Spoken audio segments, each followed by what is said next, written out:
E aí, galera? Chuchu, beleza? Hoje vamos conversar um pouquinho sobre monitoramento e observabilidade. Vamos lá?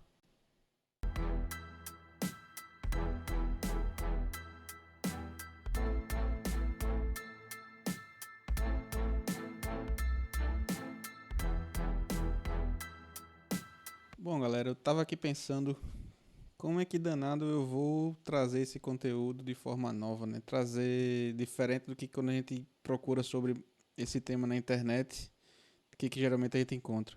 Então, decidi trazer o que está na minha cabeça quando eu começo a pensar sobre monitoramento e observabilidade, né? Qual é a primeira coisa que me vem na cabeça? Primeiramente, vamos dar nome aos bois, né? Vocês conseguem me dizer qual a diferença entre monitoramento e observabilidade? Por muitas vezes eu vi em conversas esses termos serem usados como sinônimos, né? Mas na verdade existe uma diferença ali. Ela é bem sutil, mas tem uma diferença. E quando eu me dei conta dessa diferença foi quando apareceram os melhores insights, né, sobre esse tema. Então vamos esmiuçar mais sobre essas diferenças, né?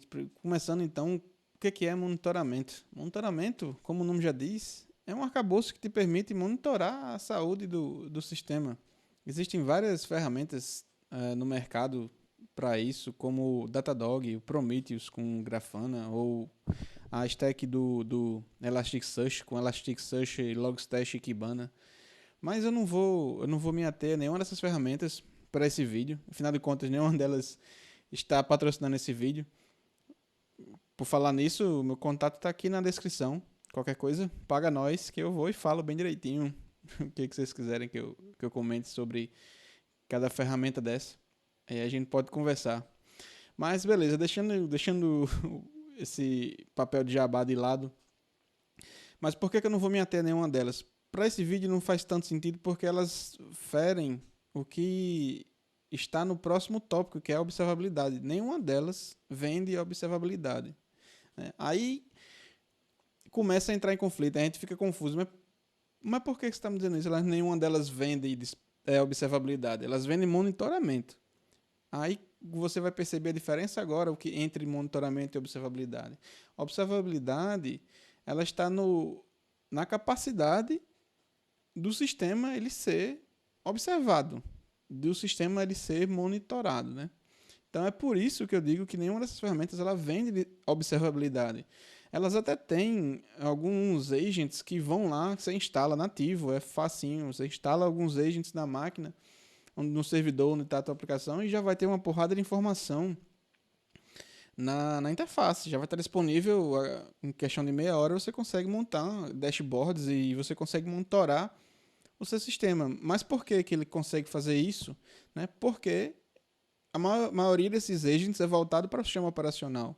E o sistema operacional, seja Linux ou Windows, eu acredito que deixar essa discussão de lado, mas vamos supor que a gente está trabalhando em Linux. Né? Você vai instalar o Linux, você instala um agent dessas ferramentas que eu falei, e ele vai monitorar o Linux lá. Por quê? Porque o Linux é um software observável.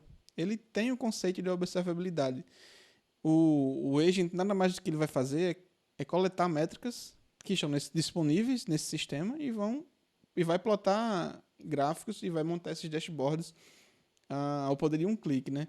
E é aí que tá, não sei se vocês conseguiram já perceber a diferença sutil, mas você ter monitoramento não significa que você vai ter observabilidade. Alguns sistemas são mais observáveis do que outros. Então, só para concluir, depende muito do software, né? Se ele vai ter uma boa observabilidade ou não. Mas vamos adiante, que aí eu vou complementando mais essa ideia ao longo do vídeo. Outra diferença sobre monitoramento e observabilidade está na responsabilidade de cada um.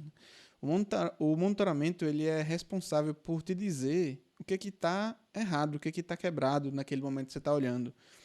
Por outro lado, ser observável vai te dizer o porquê aquilo está errado e o porquê que aquilo está apresentando o defeito, né? Por exemplo, imagina a seguinte situação: você vai ao médico se queixando de febre. Aí, muito provavelmente, o médico que te atendeu vai te perguntar: Bom, desde quando é que você começou a sentir febre? Aí você vai responder: Ah, eu comecei agora há pouco, vim para cá para ver o que tá de errado. Provavelmente a ação desse médico vai te medicar, vai te mandar para casa e dizer: fique em casa e monitora esse sintoma. Então, perceba que é semelhante ao contexto em software, né? O monitoramento ele é orientado a sintoma. Você vai ficar monitorando sintoma, criando alertas para te dizer: esse sistema aqui está ruim, né? Baseado em sintomas, né? O load está alto, o uso de memória está alta, o disco encheu. Isso são sintomas. Aí, infelizmente, teu load aumenta e você começa a ter febre, né? Você começa a ter febre em casa e você volta para o médico e o mesmo médico te atende e diz: então você voltou a ter febre, né? Beleza. Vamos te deixar aqui então em observação, né?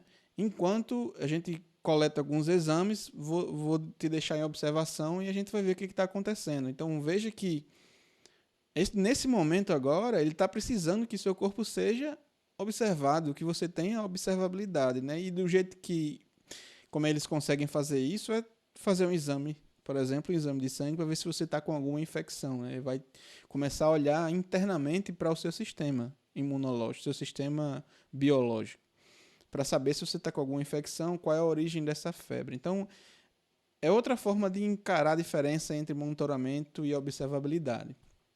Beleza? Mas então o que você está me dizendo é que a gente precisa implementar os dois, né? A gente precisa deixar o software, que o software possa ser monitorado e que a gente implemente painéis. Acertou, é isso mesmo. Mas fora isso, e no mundo real, é tão bonitinho assim. Quando eu tenho esses dois, eu resolvo tudo na minha vida. Não.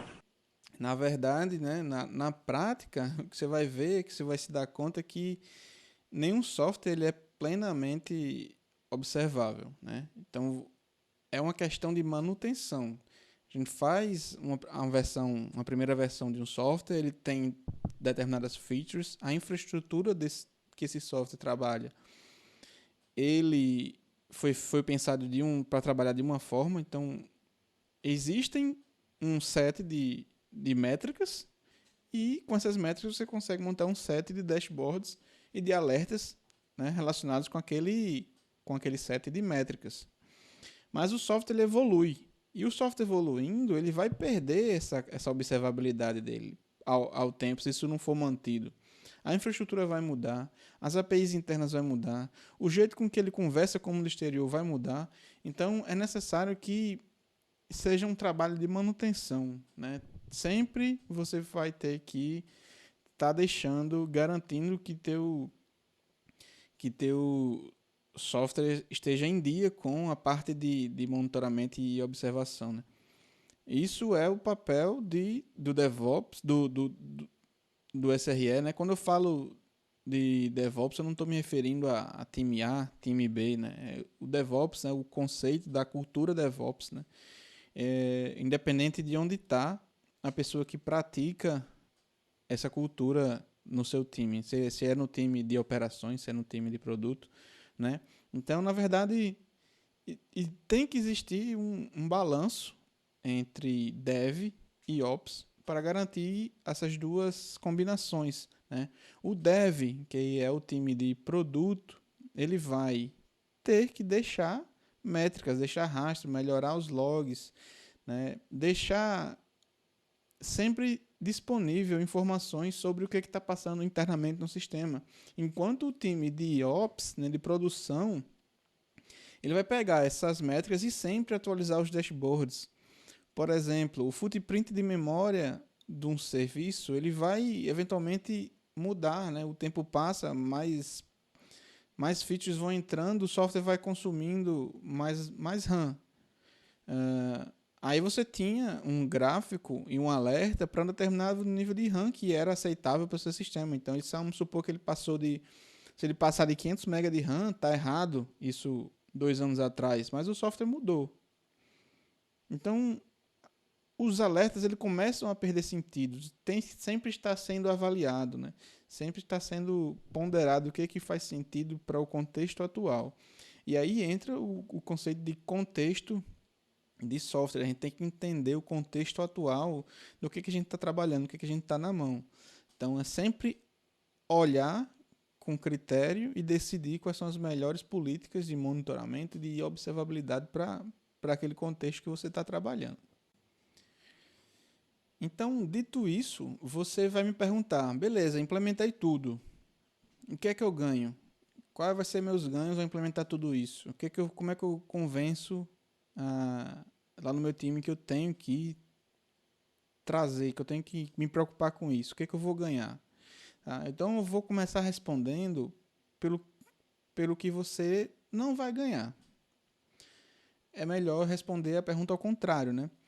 O que é que a gente não ganha a usar, a se usar dessas práticas, né? Vamos supor que você vai ficar sempre respondendo as mesmas perguntas, sempre. Vamos supor que tem um sintoma que você diz, por que a comunicação do meu serviço com o serviço A ou B está falhando?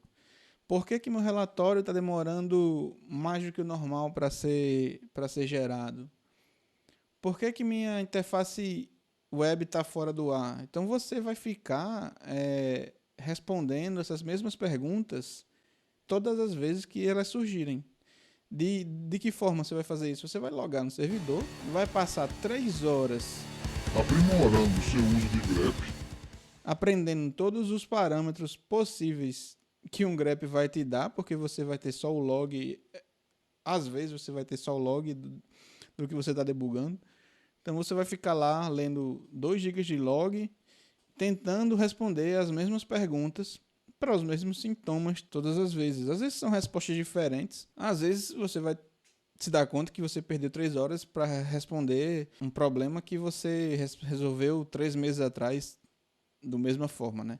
Então é isso que você não ganha, né? Que você, não vou dizer que você perde, mas o que você não ganha tendo monitoramento e observabilidade é um novo conceito, né, que eu quero trazer misturado nesse vídeo, que é o conceito de debugabilidade. Então você precisa disso para você conseguir de uma agilidade para você debugar, né? Não adianta a gente ficar lendo, debugar um sistema, tendo que logar na máquina e ler trocentos logs para a gente tentar entender. A gente precisa desse conceito de debugabilidade. Isso é uma coisa que a gente não ganha quando a gente implementa, que a gente vai ganhar grátis. Não é grátis porque não existe almoço grátis, mas você vai ganhar ferramentas de poder de debug. Isso é uma coisa que você ganha, né? Implementando. Outra coisa que você vai te propiciar é tomada de decisão. Imagina a situação que o time de vendas pergunta, ei, eu posso empurrar um cliente de tamanho X, um cliente gigante no teu sistema, que ele vai comportar? Aí você recebe essa pergunta e como é que você responde essa pergunta? Como é que você toma essa decisão? Coloca mais cliente, não coloca mais cliente? Vou deixar vocês pensando. Outra situação é planejamento. Imagine que o teu sistema está ruim há muito tempo, está todo mundo chateado e o PO diz, pessoal, nós temos que melhorar a performance do nosso sistema, não está dando, não está se sustentando, né? Não está se sustentando do jeito que está. A gente tem que melhorar a performance. Aí você recebe essa task. Por onde você começa? Por qual parte do teu serviço você vai começar a trabalhar, né? Você tendo isso em mãos, os dashboards, além disso, você conseguindo montar as dashboards usando o que? APM para você monitorar request, para você monitorar a aplicação, a performance da aplicação como um todo. Você ter instrumentação em